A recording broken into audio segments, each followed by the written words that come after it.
adopted 5 years ago through Adoption.com.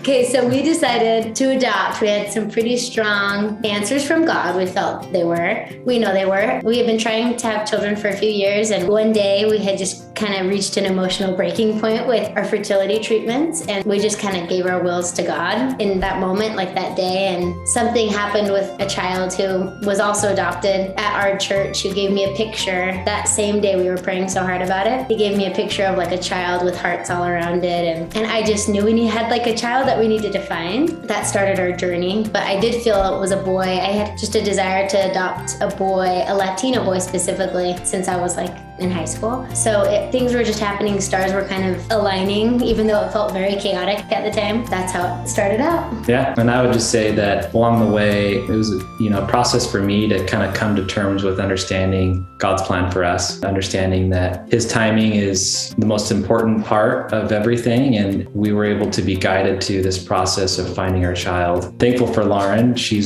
was very on top of things and proactive and thinking about ways to find our child. As a result of that and the things that we went through and the things that we learned, we were able to find our little guy. So it's just been a huge blessing. So I started researching. I have a cousin who's adopted a lot. She kind of guided me to look to domestic adoption. I felt like the baby was coming sooner than later. I know international could take up to 3 years. And so we started looking at all these different agency websites and figuring stuff out. I'll just add that I think we were open to many different avenues of where the child would come, and we didn't know.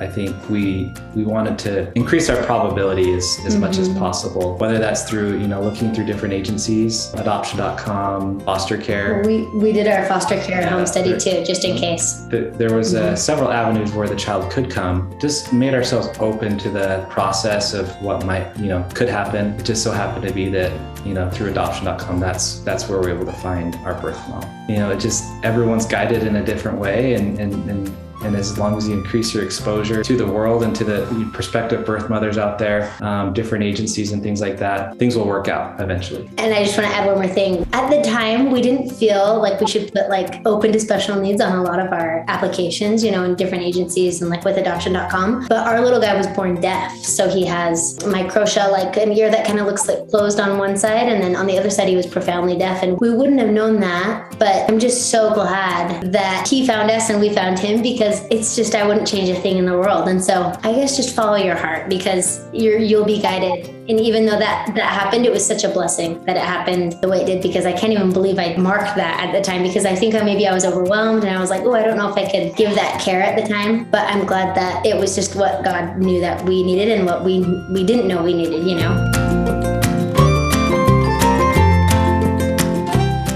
I think you don't know what you don't know, right? And so like going into it, I think we had an open mindset of where the baby might come and just how that process would come play about. Honestly, it was like a little bit strange. It was kind of like a reverse Facebook kind of thing. And I think we went and visited the website, saw these different prospective adoptive parents. Honestly, reading through some of those was actually really touching to us, to see some of these other families that were in the same position as us. And we're trying to find their child. And I think that softened my heart to the process. Like everyone's vulnerable. Everyone has their challenges, and it's cool to see that there's other people out there that are like us looking for their child. So that's my experience with it. Yeah, and ours was simple. We didn't have our own website. We didn't do an Instagram, anything. We just did like the basics of Adoption.com, what you guys recommend.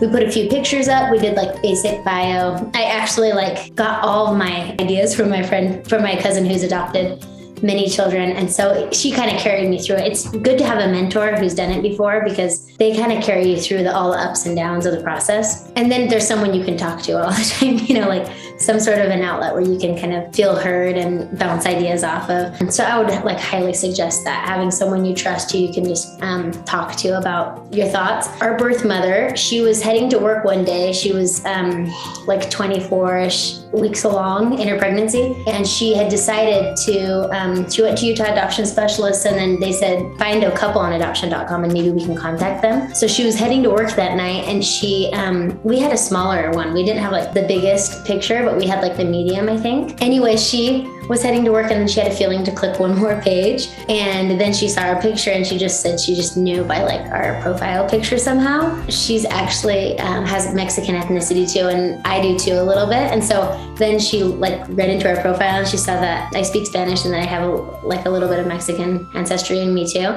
and she just knew. But it was just the picture at the beginning, like she just had a click kind of spark moment. So that's what she told us.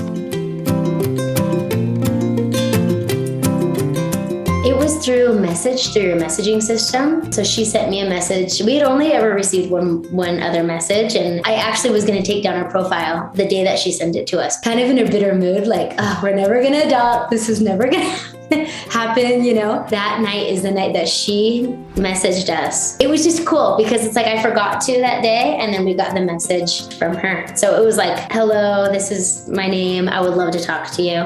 And then I called her the next day. And then we met up, and we felt like we were sisters. It was like we were on the verge of tears. It was really cool. We built a very good relationship. I felt like I was blessed to be like her pseudo doula kind of a feel, you know? Like we would just go and hang out. We'd go to all the appointments together. So we were fostering some kids at the time because we just got them in our home like the weekend we met her. We got these two adorable boys into our home that were 23 months. And so she was like there seeing our progress with them too, and like the process of what was happening. And she's just really supportive. And it made me nervous because I was like, if we have other kids, will she say no? Because she doesn't want, you know, more kids in this situation. But it was just meant to be. She's like, no, this is really neat. And yeah, so it's very open. We see her quite often, at least once a month or twice a month. Lauren's been really sweet. They text a lot.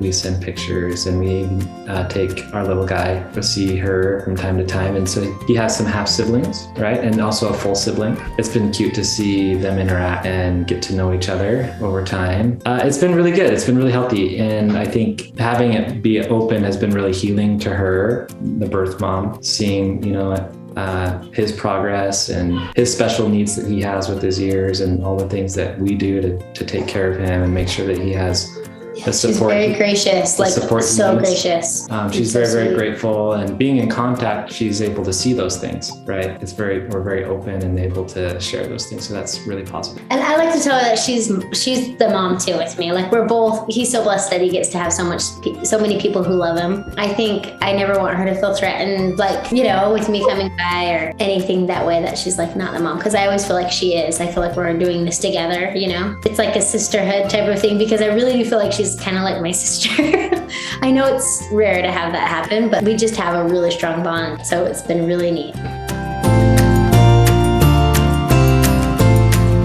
We've, in sharing our story, we've recommended it to, many people, saying, hey, look, this is a mechanism or a tool or a resource at your disposal that you can use to expand your outreach, right? It's been awesome. We appreciate and are grateful for the service and what it was able to facilitate for us. So we're really grateful. We're so grateful. Indebted is more than been infinitely indebted. And I know no website's perfect. I know there's always going to be people trying to scam here and there, unfortunately. So I think just make sure that you have good advocates on your side. Find a good adoption lawyer. So hopefully, things work out the way they're supposed to in everyone's situation, and you just have that good support group around you.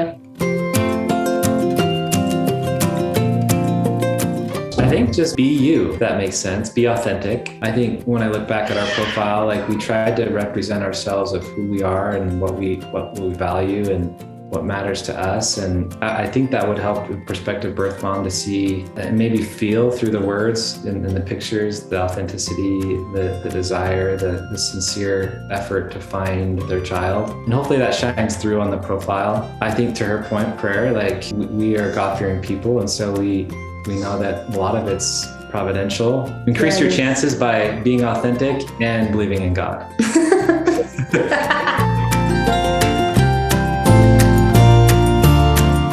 It was like 3 or 4 months or more. January, February, March, April. I think it was 4 months. 4. We had got just one hit from a girl that never got back to us in Florida. I think just follow your heart, because there's a reason you feel the way you do. There's most likely a child waiting for you. So it's like you feel this kind of anxiety, like you're trying to find your child. And it is kind of an uncomfortable feeling, because you're like, I feel this child, like, where are you, you know? But I think that the more you put in the work and just let go and let God type of thing, that things work out. And there's so many things behind the works that we don't fully understand that are happening. I mean, pray for that child that you don't know where they are yet.